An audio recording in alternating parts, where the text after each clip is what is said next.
வணக்கம் ஃப்ரெண்ட்ஸ்.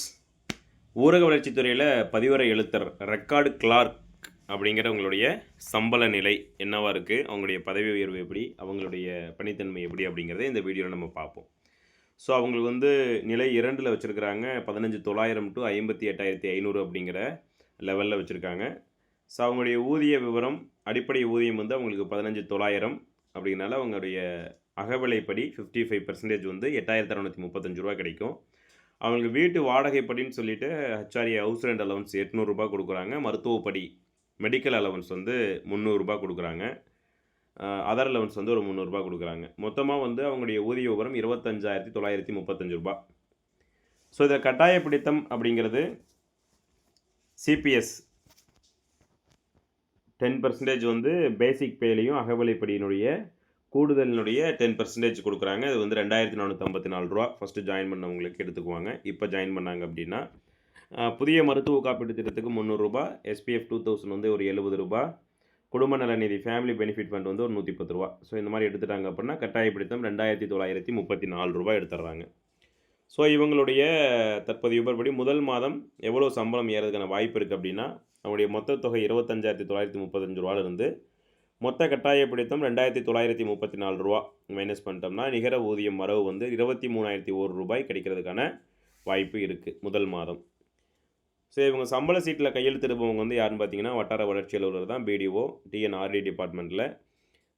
பணி நியமன அதிகாரி மாவட்ட ஆட்சியர். இவங்களுடைய கல்வி தகுதி 10ஆம் வகுப்பு எஸ்எஸ்எல்சி தரத்தில் தான் இந்த ஜாப் எடுக்கிறாங்க.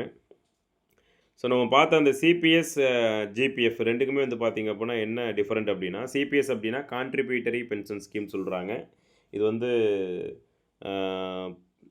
சிபிஎஸ் 1/4/2003 அப்புறம் ஜாயின் பண்ணவங்களுடைய அரசு ஊழியர்களுக்கு இந்த ஸ்கீம்லையும், ஜிபிஎஃப் அப்படிங்கிறது ஜென்ரல் ப்ராவிடென்ட் ஃபண்டுன்னு சொல்லக்கூடிய இது 31/3/2003 முன்னாடி ஜாயின் பண்ண அரசு ஊழியருக்கு ஓல்டேஜ் பென்ஷன் ஸ்கீம். இது அவங்க ஜாயின் பண்ணியிருந்தாங்கன்னா அவங்களுக்கு ஓய்வூதியம் ரிட்டைர்மெண்ட் ஸ்டேஜுக்கு அப்புறம் கொடுப்பாங்க அப்படிங்கிறது தான் அந்த ஜிபிஎஃப். பட் 2003 4வது மாதம் 1ஆம் தேதியிலிருந்து சிபிஎஸ் தான் இப்போதைக்கு இருக்கக்கூடிய தமிழ்நாடு அரசு ஊழியர்களுக்கு தமிழ்நாடு அரசில் இருக்கக்கூடிய திட்டம். ஸோ இவங்களுடைய பதவி உயர்வு என்னன்னு பார்த்தீங்க அப்படின்னா 10 வருடம் கண்டிப்பாக அவங்க பதிவுரை எழுத்தர் பணியில் இருக்கணும். ஸோ அடுத்த பதவி உயர்வு இளநிலை உதவியாளர் தான். மாவட்ட முதுநிலை அடிப்படையில் தான் பதவி உயர்வு கொடுப்பாங்க. அதில் காலி பணியிடம் இருக்கும் பட்சத்தில் அவங்க 20% பதவி உயர்வு கொடுக்குறாங்க. ஸோ ஜூனியர் அசிஸ்டண்ட்டு நம்ம ஏற்கனவே பார்த்த மாதிரி தான். ஜூனியர் அசிஸ்டண்ட்டு இந்த டிபார்ட்மெண்ட் இருக்கக்கூடிய அடுத்தடுத்த படிநிலைகள் அசிஸ்டண்ட்டு, டெப்டி பிடிஓ, பிடிஓ, ஏடி அசிஸ்டன்ட் டைரக்டர், அதுக்கடுத்து பிடி ப்ராஜெக்ட் டைரக்டர், திட்ட இயக்குனர், அடுத்து டைரக்டர். ஸோ இதுதான் இந்த டிஎன்ஆர்டி டிபார்ட்மெண்ட் இருக்கக்கூடிய பணிநிலை. இவங்களுடைய பணித்தன்மை பார்த்திங்க அப்படின்னா இவங்களுக்கு ரெக்கார்டு கிளர்க் பேரே பதிவரை எழுத்தர். ஸோ அவங்க ரெக்கார்டு செக்ஷனில் இருக்கக்கூடிய அலுவலக கோப்புகளை ஒழுங்கமைத்தல், ஆவணங்கள் மற்றும் கோப்புகளை பராமரிக்கும் பணி தான் இவங்களுடைய முக்கியமான பணி. அந்த அலுவலகத்தில் இருக்கக்கூடிய அத்தனை பிரிவு இடுக்கையில் இருக்கக்கூடிய அந்த பதிவேடுகளை பராமரிக்கிறது, ரெக்கார்ட் செக்ஷனில் பராமரிக்கிறது, அதனுடைய ஒழுங்கமைக்கிறது. இதுதான் அவங்களுடைய முக்கியமான பணித்தன்மை. சரிங்களா? வீடியோ பிடிச்சிருந்தால் லைக் பண்ணுங்கள், கமெண்ட் பண்ணுங்கள். ஏதாவது டவுட் இருந்தது அப்படின்னா கேளுங்க.